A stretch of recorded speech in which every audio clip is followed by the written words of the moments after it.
4 more illegal dealer tactics and one that is straight up fraud. So if you saw part 1, you already know some of what happens in dealerships isn't just sales tactics. It crosses the line, sometimes on purpose, sometimes out of ignorance. But what we're about to cover here, this is where things get serious, because these next ones can cost you thousands, damage your credit, and in some cases are straight up fraud. And the scary part, most buyers don't even realize it's happening to them because it doesn't look very obvious. It happens quietly, in paperwork, in numbers, in the finance office. And by the time you catch it, the deal is already done. So at number 5, misrepresented fees. Let's start with fees. Now listen, dealers can charge fees. Most of them do. That's not illegal, but here's where it becomes a problem. When the fees are misrepresented, you see things like dealer prep, reconditioning fee, processing fee, admin fee, even a sales commission fee, believe it or not. And they'll say things like, this is required, everybody pays this, we can't remove it. Now here's the truth, some fees could be legitimate. But many are just markup hiding behind a different name. And when a fee is presented in a way that misleads you into thinking it's required, that's where it crosses over into illegal deception. Let me specify it. If you feel like you don't have a choice, that's the moment you need to question it, because real required charges are always government related. Everything else is negotiable. At number 6, falsifying paperwork. Now this is very serious. We're talking about things like inflating your income on a loan application, changing your job information, altering details just to get your loan approved, even forging signatures. Let's be very clear. That is straight up fraud. It's not a gray area.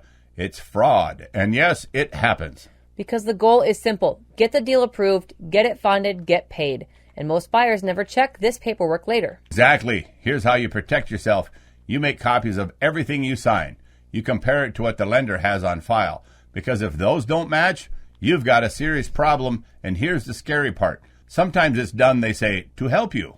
We just needed to get it approved, they'll also say. Or, don't worry about it. No, you should worry about it, absolutely. Because you are the one signing the contract. And if you sign and let it slide, you are guilty too. At number 7, misrepresenting loan terms. Now let's take a dive into the finance office.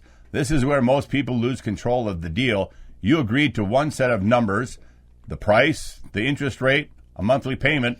And then suddenly, poof, it changes. And it happens fast. Very fast. You hear things like, this is what the bank approved. Rates changed. This is the best we can do. Meanwhile, the payment is higher, the term is longer, and the cost is much bigger. Funny how it always goes that way.